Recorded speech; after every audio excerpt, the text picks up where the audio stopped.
Resilience, focus, discipline, courage. Some of the key ingredients in manifesting your vision into a reality. Join me as we delve into what it takes to make your mark. Hello again and welcome to the Make Your Mark Talk Show. My name is Vanessa and I will be your host for this episode. Before we get into it, I'm going to remind you guys to follow us on Instagram at makeyourmark.ca and to log on weekly on our website www.makeyourmark.ca for weekly uploads of the talk show. So once again, thank you for joining us. We are here with Latoya Anderson. Thank you for joining us. Thank you for having me. You look so beautiful today. Thank you. And that, everything is just colorful and everything's on point. Thank you. Nude swim, nude swim. We'll get into that. So Latoya serves as a police officer and she just launched her new swimsuit line, Nude Swim. So congratulations. That's like amazing. And on the website, everything's just like, there's a standard that you set and the standard's like here. Thank so you. Congratulations. Thank you. So Toya, please tell us more about what brought you here, all the events that kind of led you here to be on our couch today. So, as she said, my name is Latoya Anderson. I'm 33 years old. I was born in Jamaica, came to Canada when I was 6 years old. And at a very young age, I've always aspired to be in the law enforcement field. Just wasn't sure which specific area in law enforcement that I wanted to be in. How many areas are there? Like, in terms of, did I want to be a lawyer? Did I want to Mm. be a correctional officer? Did I want to be a police officer, right? Okay. So I completed my university degree at Windsor, criminology, and I minored in women's studies. After I finished university, I applied to policing and I did not get in. And I was devastated. Yeah. And it really took a hit on my self-esteem, and it was like, okay, can I do it, right? I didn't have a lot of support in terms of people telling me that I could do it, because of my size, and it's just, I feel like in the Black family or the Black community, that's not a profession that is really encouraged. So especially for females. Especially for a female, right? Yeah. So I worked security jobs, and then I decided to apply to corrections.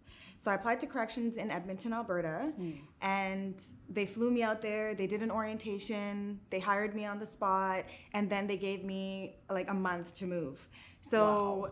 That's a big decision. Right. Just like that. So Yeah. I literally flew back home, gave my current job at the time notice, and packed 3 suitcases, moved out to Edmonton, no friends, no family.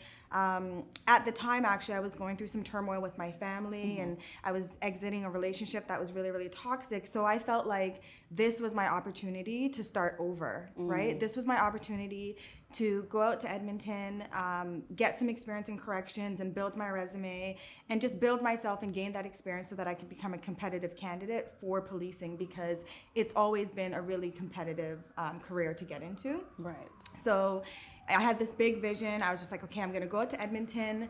I'm going to spend 3 years there. I'm going to work. I'm going to pay off my student loans. I'm going to travel. I'm going to buy my house, and I'm going to get into policing. Okay. In 3 years. I was like, this so is what I'm you kind of like do. all mapped out. Right. You're like this, this, yeah. and this. All right. And Before you left. Before I Okay. left. And I remember everybody telling me, no, you're not going to come back. You're going to get comfortable. And I was just like, no, I'm not. So I went out there, worked like crazy, worked overtime, double shifts, triple shifts. I traveled with my friends. I paid off my student loans. I bought my house prior to moving back, and I got into policing. And did you buy one in Alberta or? No, I bought it in back here in Toronto. Okay, yeah. Nice. Yeah. Wow. So then, I did all the things that I set out to do. Perfect. Yeah. So then you came back and then you started policing. Right. Okay. So how is that now? It's everything that I've worked for. And so for me, the journey has been so rewarding to know that, there were so many things that were in my way. I did not get on the first time. I did not pass my physical the first time. I had to train, I had to work hard. I had to move to Edmonton where I had no support system, no family, no friends in order to get to where I am today. And sometimes it takes you taking that step out of your comfort zone and taking that risk just so that you can reach your goals, right? And I've just learned that things aren't going to come to you. Like, you have to go out and get it. And, you know, for the 3.5 years that I was in Edmonton, it was very challenging, right? It's one thing to be able to pick up the phone and call your friends or call your parents and, you know, get that support or vent, but it's not the same to have somebody, you know, right beside you where you can lean on their shoulder and talk to and have that companionship and that support just right there. So that was really, really difficult for me. You had to be that for yourself. I had to be that for myself. And also too, I mean, being a correctional officer is also a very challenging job, right? You're surrounded by negativity, you know, when you go to work, and it's just a very toxic environment, right? So you also have to be able to take care of yourself mentally and physically, and you know, just keep yourself grounded. Right. Wow. So, like, going back to those goals that you set for yourself, was there anything that kind of took you off track? Was there anything that took me off track? To go back to when people were saying that, you know, you're going to get comfortable, you're not going to want to come back and whatnot. There were moments where I was getting comfortable, but I feel like every time I get comfortable in life, something bad happens, right? Or something happens to shake me up. Yeah. And then it pushes me, it like propels me to get my act together and get the ball going and get things moving. And, you know, every time that happens, I'm a big, I'm a person that's afraid of failure, right?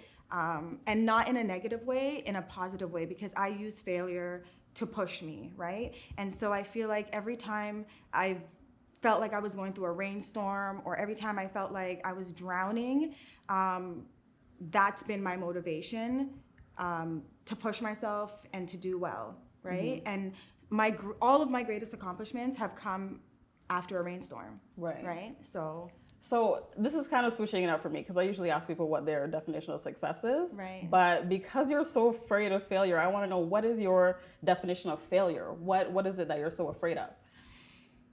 I've always been afraid of disappointing others, disappointing my family, disappointing myself, not accomplishing the goals that I set for myself. So the fact that I was vocal about going to Edmonton, coming back in 3 years, getting into policing, paying off my student loans, traveling, buying a house, I needed to accomplish those things, right? If I say I'm going to do something, I am going to do it, right? And if you tell me that I can't do it, I'm going to accomplish it.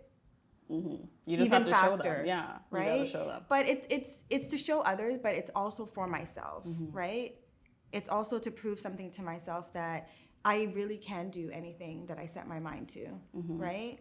So what were some things that you put in place for yourself to stay on that track, to complete your goals? What were some tips or that you gave to yourself to make sure that you do this and this and this correctly?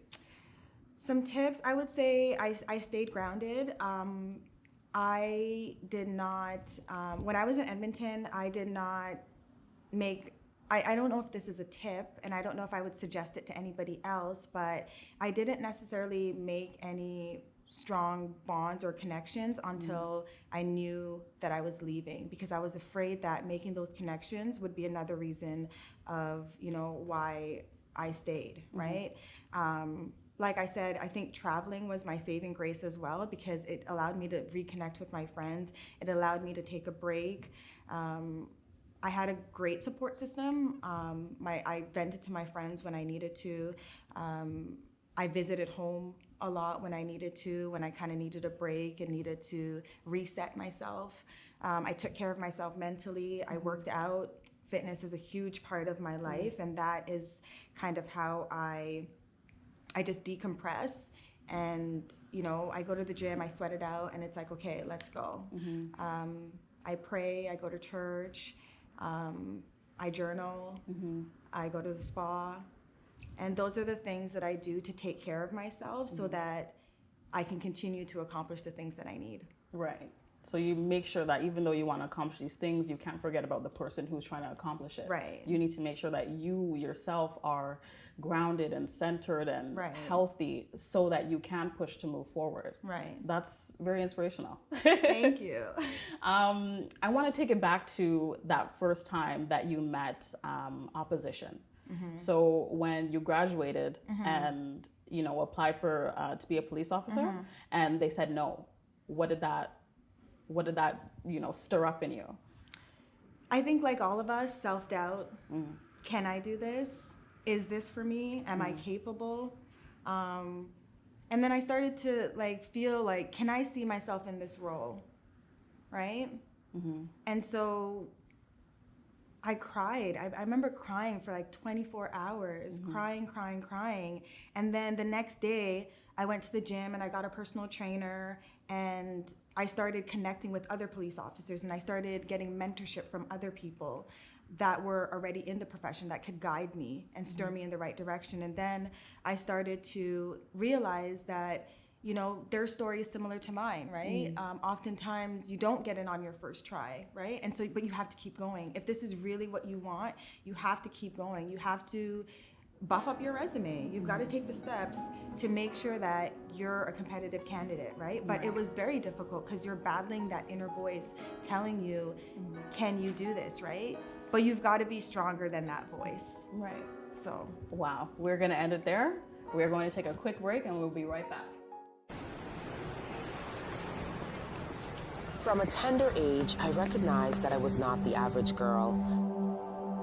I was always opinionated, outspoken, and for the most part, unapologetic. I was born to lead, to inflict positive change, to serve. I was born a leader.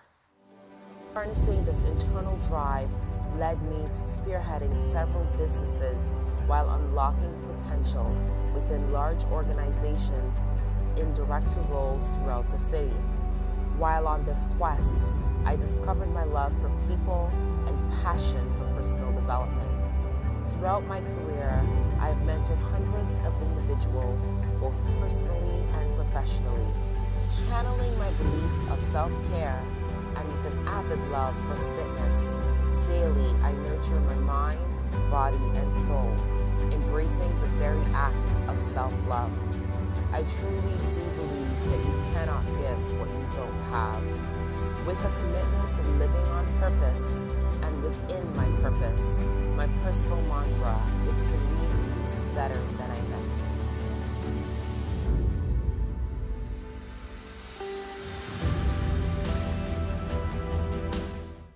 Hello, and we are back with Latoya Anderson. Thanks again for being here with us. Thank you for having me. I want to get into the time that you left for Alberta. You said you had left family, you had left everything behind. You told your workplace, see ya. Doing that alone and really traveling outside of your comfort zones and really depending on yourself to be your support systems. How was that for you? It was challenging, but I think that during that time is when I built the most resiliency. I think oftentimes people are afraid to be alone. People are afraid to take risk. People are afraid to leave what they know, leave their comfort zone, their family and friends, because you're also afraid of the unknown. You don't know what you're walking to. You don't know what to expect, right? For the first time, I lived on my own for the first time, right? I came home to myself, right? I had to learn how to be independent. I had to learn how to take care of myself for the first time, really. Because prior to that, I was living at home with my parents, right? And so I had to be strong for myself. The days where I had really, really bad days, I had to learn how to cope, right? I had to learn how to build conflict resolution skills. I had to learn how to communicate.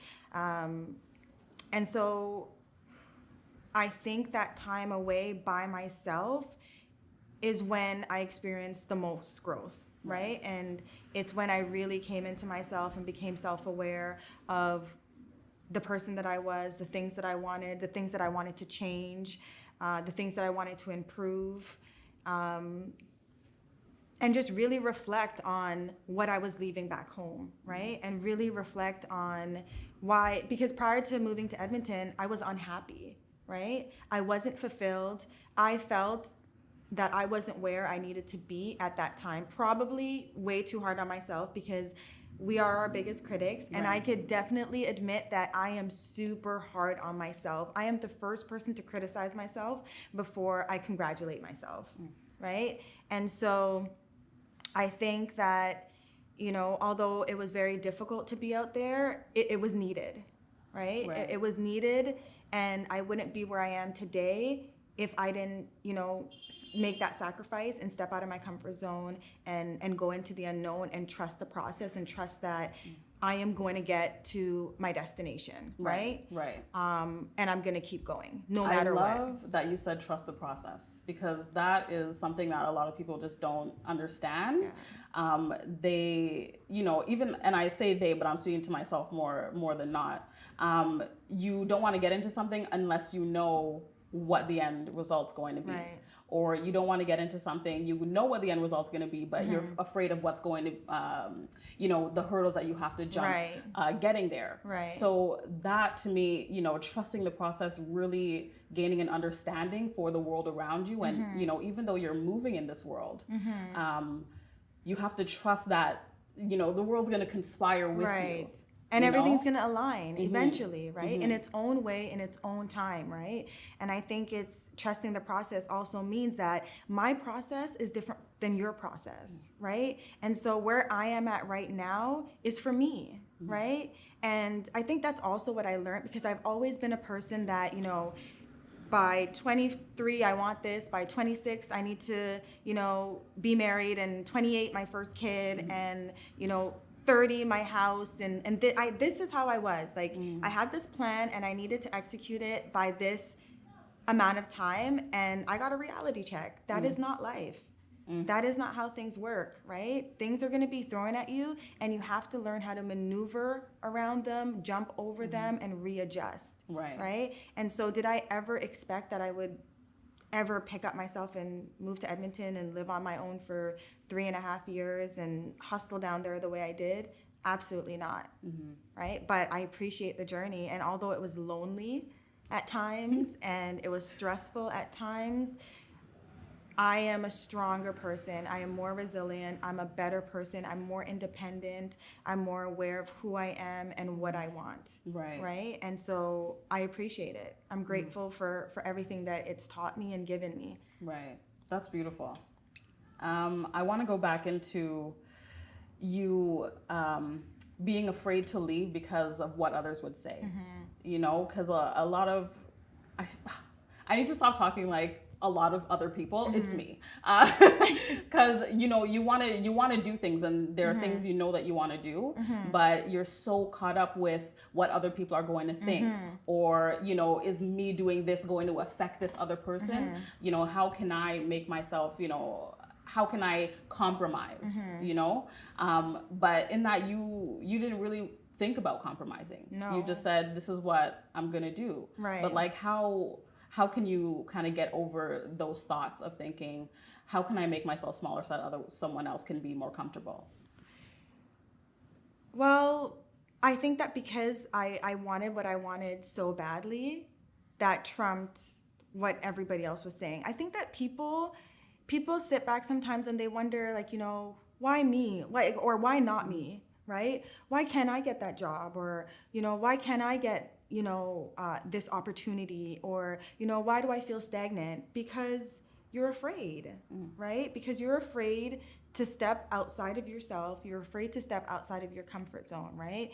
And so to go back as well, at that time, like I said, I think I'd mentioned that, you know, my greatest accomplishments have come after, you know, a rainstorm. And at the time, I was exiting a really, really bad relationship.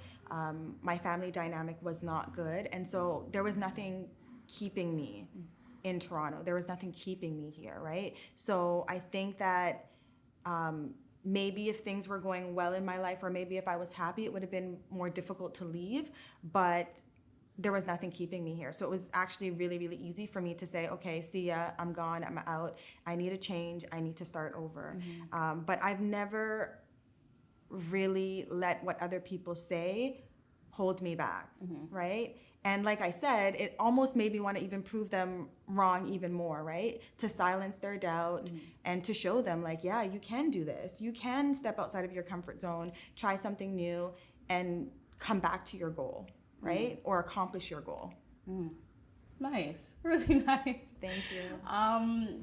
So even when you were traveling, did you have that same kind of mindset? Because I know in Alberta, you had said earlier that you didn't really try to make any connections. But when you were traveling, was that your time to kind of blossom and really, you know, meet with people and understand the world around you? Yes. Let us know about that. That was the time. That's really when I fell in love with traveling, because that was my getaway time. That was the time that I could reconnect with my girls. I could have fun and forget about work, forget about my goals, and just enjoy myself, right? And just reconnect and just explore the world, meet new people, and just really decompress, right, from everything. And so a big part of, you know, my life right now is traveling, and it's because I had that time by myself, and that was the only thing that I really had, because I didn't make those connections because I was putting up this protective barrier around myself, because I felt like if I made these connections, well, maybe I won't want to leave because now there's something keeping me here, right? So it was a defense mechanism to basically make sure that I stayed on task and I accomplished my goals. Man, you are like, you said your birthday is next week? Yes. Is it a Taurus? I'm a Taurus. Okay, I'm a bull. everything is making sense. I'm all into astrology and stuff. Yeah. So everything's making sense. I totally understand that you're a Taurus. Yeah. Stubborn. Yes. I didn't want to say it. You said it. Yeah. So we're gonna leave it here. Okay. But we are gonna take a short break and we'll be right back.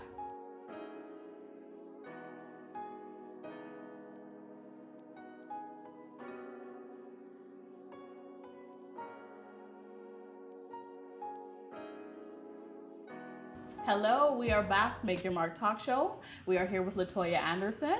I want to get into your life as a police officer. Right now it's a very controversial profession, but there's another side to it. So kind of tell us about your journey as being a police officer, and, you know, let us know what the other side is like. Right. So I'm a frontline officer. So if you call 911, I would show up and assist in whatever way needed. So I go to calls for service. And so my role as a police officer is oftentimes I feel like I'm wearing so many hats, right? I feel like I'm a social worker, I'm a support system, I'm a guidance counselor for people, because ultimately when people call us, they need help, right? They need some kind of support, and I think that what I do is very, very rewarding, and that I take pride in wearing my uniform, and I take pride in my job, because I know that the work that I do is important, and that the community, you know, relies on me, right? And even so much more the Black community, right? I know that I'm a representation of my community, and that for me is very, very important, right? And so like I had said before, it's something that I've worked so hard for. And so, I mean, every day that I put on my uniform, I feel blessed. I feel blessed to know that I'm going out, and that I really do feel that I am making a difference in people's lives. And I hold my position as something that I'm very privileged to be in, right? And so, because it's not just about having the platform. Like, you have a great platform to do great work. A lot of people have that platform, but, you know, they don't take as much pride in it, you know, because a lot of people, you know, they don't have the story that you have, and they didn't have to work as hard. Right. So, you know, they take it for granted. Right. But it's good to know that you have pride in that, and you know, button up your shirt and you go out and you're happy. Right. So that's beautiful. and especially, you know, being a Black female officer, just having that face on and being representation for our people, you know, sometimes we can't give excuses. Right. So we Yeah. have to work that much harder and yeah. that much quicker and that much more strategic. Right. So to see you doing that and to see you taking pride in that is Right. a great thing. Thank Yeah. you. Thank you. No problem. So being the frontline officer, you get a lot of different calls. Right. But is it like, what are the calls kind of like? Because in my head, I'm thinking like, oh my God, I cut myself here, or I did this. Like, Right. what do they call you for, and how do you? So I deal with a lot of mental health, a lot of trauma, a lot of grief. Because I have a story. My family Christmas party, we, you know, was getting hot in there. So I don't know, my uncle, he is a bit older, so he had fainted. And we called, but if they were answering, but you know, they were asking a lot of questions, and we didn't really know what was going on, because what was happening was so, you know, it drew up so much emotion. And then when they came, we just kind of unleashed all that Right. emotion out on the police officer or the person Right. who had come. So how is taking that kind of emotion and really having to take the brunt of, you know, someone else's Right. grief or someone else's sadness or happiness or whatever, like how is that for you, and how does that feel in you? And oftentimes that's what it is, right? And you cannot take it personal, right? You have to understand that when people see you, like sometimes they don't see the uniform, or they see the uniform, but like you're the first person that shows up, and they think, or they want you to solve their problems, right? And so nothing that you encounter should you take it personal, because it's definitely not personal. And so at the end of the day, I have to leave everything, or I have to not wear everything on my shoulder, right? I have to be able to deal with these things every day and still be able to cope and still be able to go home and know that work is work and not take it personal. Right, because even though you're putting on a suit in the morning, there's still something that you have to zip off. Right. And that is your ego. Right. That is your pride. Right. Your personal pride as Latoya. But then when you walk in, you have to put something on as well. So you're Right. putting on a suit, but you're also kind of putting on a shield in a way. Right. To protect yourself. Right. Right? So what are some things that you do to cope and to help to make sure that you are balanced so that you can help in the best way? Right. So the things that I do is I definitely have a great team of people that I work with. My colleagues are amazing. We definitely lean on each other for support. Within the profession, there are different services that I tap into. I do have a therapist. I do go to therapy. And I know It is therapy. not taboo. Like, it's not it taboo. is not taboo. And I know that there's this negative stigma with therapy. And that's even something that I've had to get over, right? Because as a police officer, you know, everybody expects you to be strong and to be tough, and that because of the role that you play, you don't need support or you don't need help, right? So I'm helping all these people, but then what about me, right? In order to help these people, I have to be able to take care of myself. So I tap into those services, and I've had to break those stigmas myself to say that you're not weak if you go to therapy. You're not weak if you cry. You're not weak if you feel something, because the things that we encounter every day, if you're not affected by them, I'm not sure if you're really human, right? Because it's a lot, right? You're really carrying other people's burdens every single day. Right? And so it's okay to ask for help, right? And I think that's a stigma that you know, we're trying to break within policing or within any profession that you know, if you're a firefighter or a paramedic or any service any where kind of like first responder. right, first responder, yes. Okay. So I'd imagine it to be like only because I'm looking out a window, but you know the screening of a window? Yeah. Where you can open it and the air still continues to flow through, but you have the screen to kind of keep the bugs out or keep the leaves from flying in the house. Is that kind of what it would be? Is that what a therapist can kind of help you do? Yeah, kind of help you talk about the things that you go through, because some of the things that I go through, I don't necessarily want to share those things with friends and family, right? Because it's traumatic. And I understand that these aren't normal things that people see, encounter, or deal with on a day-to-day basis, right? So you also have to be conscious and aware that you don't want to, project your pain or project the things that you go through and see onto other people and then cause them trauma, right? So that's what therapy is about. It's about talking to somebody that's neutral, talking to somebody that is just there to listen. And oftentimes that's what my job is as a police officer. It really is just to listen. Sometimes people just want somebody to listen to them, somebody to understand what they're going through, and somebody to give them some advice and some guidance. That's all that it is. A major part of my job is communication. Right. And that is the key for everything. Like people say, oh, relationships, communication is the key, but it's not just relationships. It's like everything. You need to be able to speak just to release that pressure. And you're not communicating so that someone can change.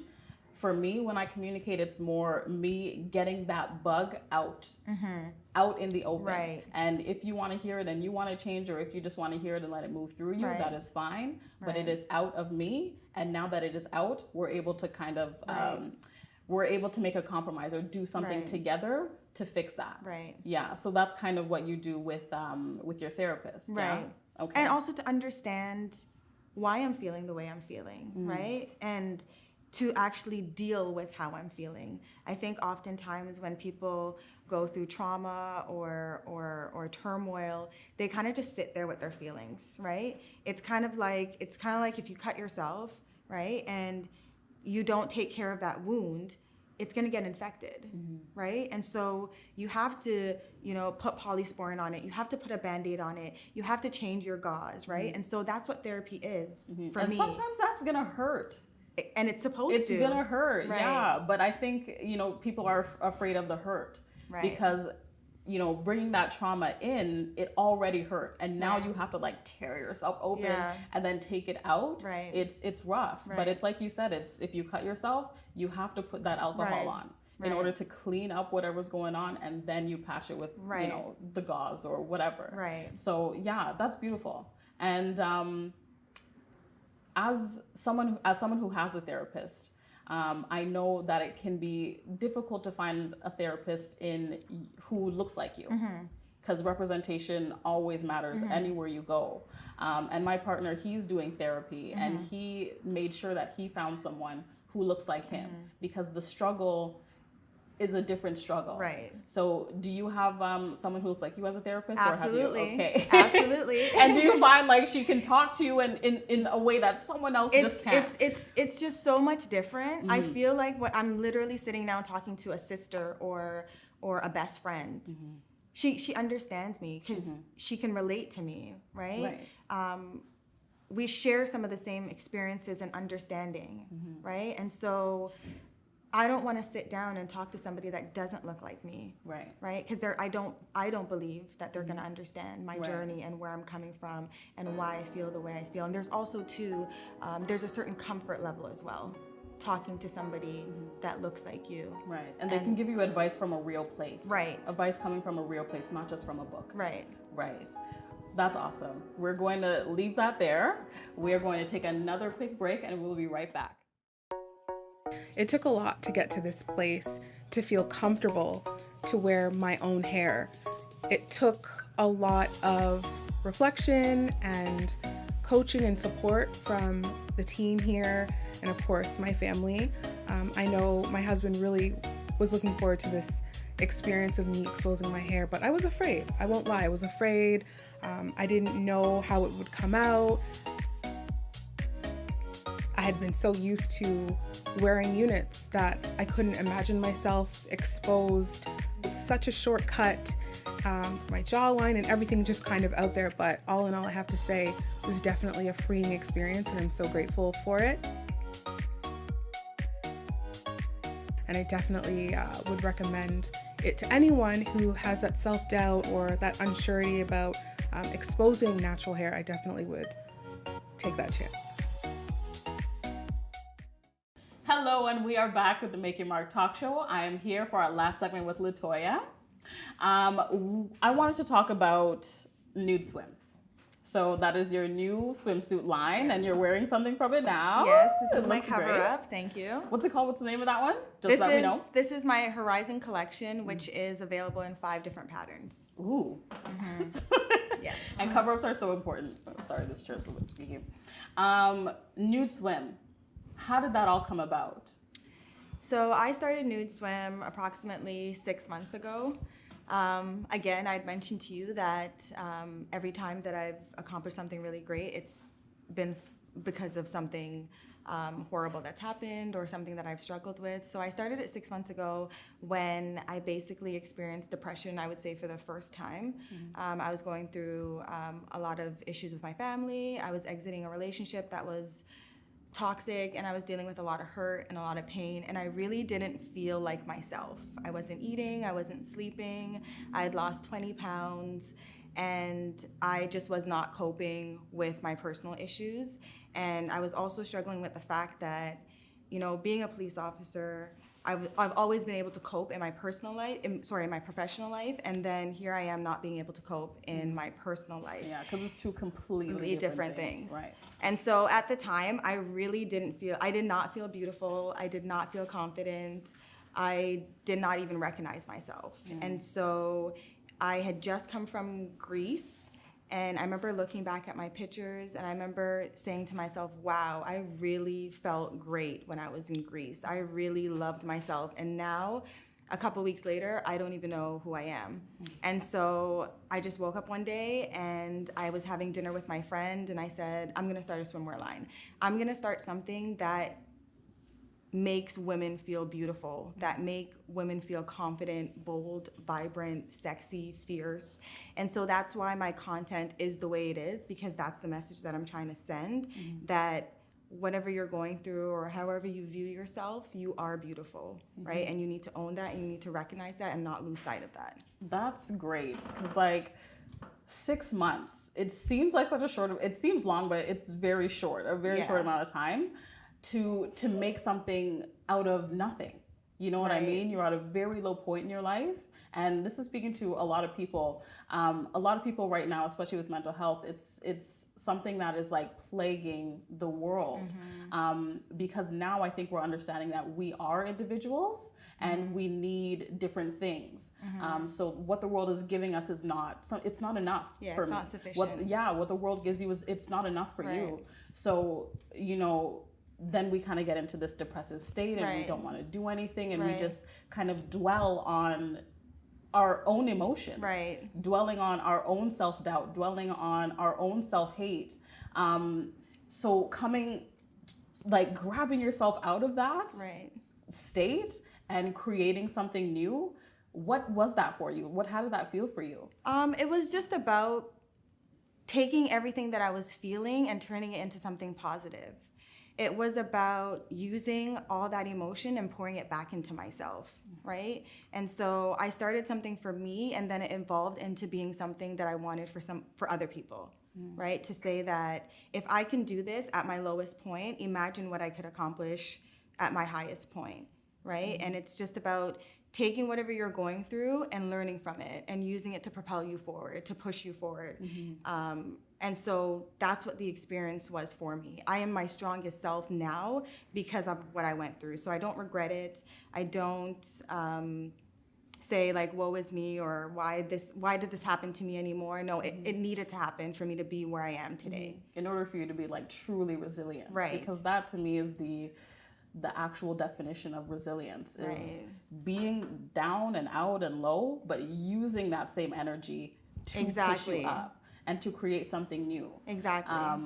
And it's great that you're bringing in all women. So it's not just, you know, women who look like the standard of beauty. Right. Your marketing is very inclusive. Right. So why was that important for you?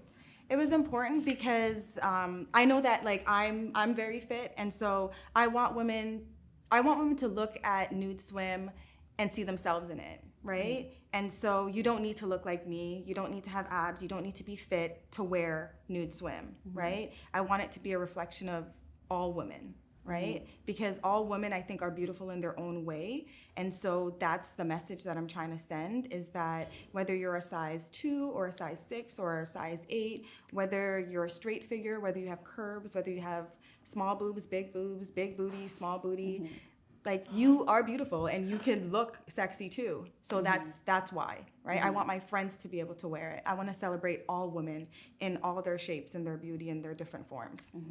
That is so wonderful, and it's something to look up to, because nowadays, you know, women, we do come in all different sizes. We do come in shapes and circles, triangles, squares. Like, we are whatever we are, and to have something that can just be put on us and can adorn, you know, our stretch marks or the little bit of cellulite that I have at the back of my, you know, just something to adorn that and to make you feel beautiful and feel comfortable on the beach, you know, at the pool.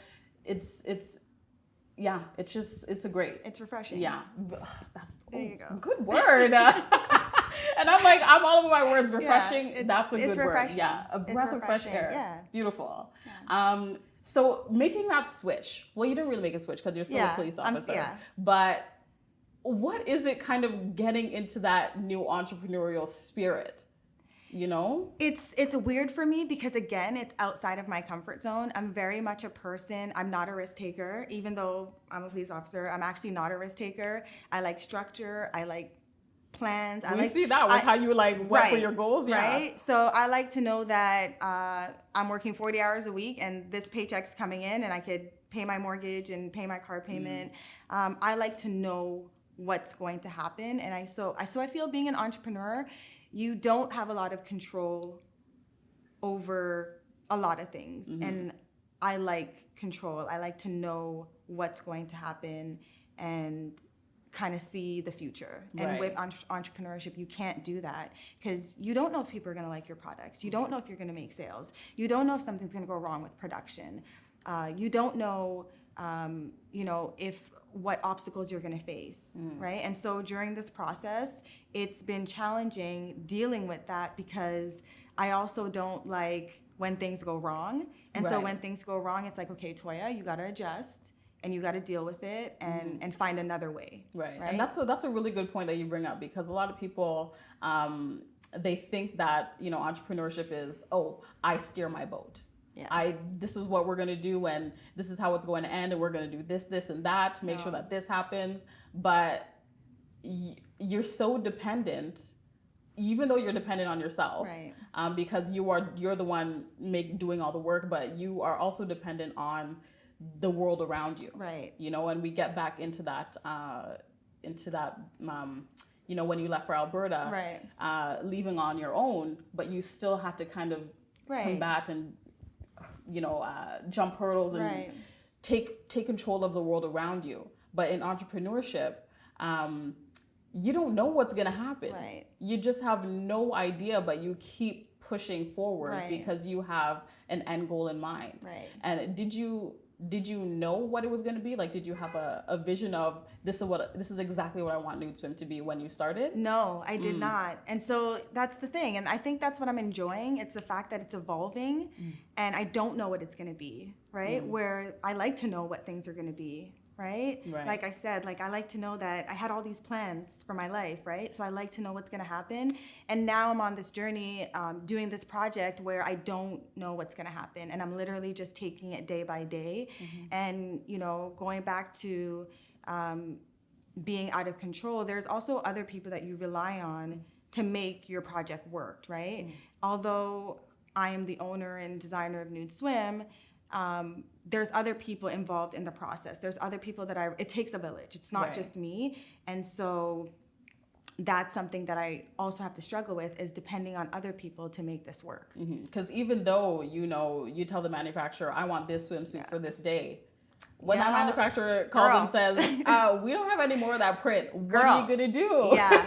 What are you going to do? What did I do? Yeah. So so how do you cope with that? How do you cope with that and make sure that you are able to give, you know, your audience what they need in the right amount of time? I just adjust. What's option B? Okay, so there's because I can't do anything about it, right? Right. I can't worry about things that I cannot control. And I think that's a big lesson that I've learned in this journey because, like I said, I'm super, super hard on myself all the time. And so it's allowed me to really give myself some grace and to say, it's okay if things don't work out, readjust. It's not the end of the world. So what? Just find another way, make it work. Right. It's going to work out in the end, right? It always does. It always will. That's beautiful. And if I can go back into mental health, having that mindset while you're in that really low point is what builds resilience, Right. is what is going to make you stronger as a human being. So thank you for sharing that story. And thank you for being here today. Thank you for having me. It's been awesome. No problem. Let us know where we can find you. You can find me at my personal Instagram page is toya.alicia. My nude swim page is nude.swim, nude.swim. Our website is www.nude-swim.com, and you can find all the information on those pages.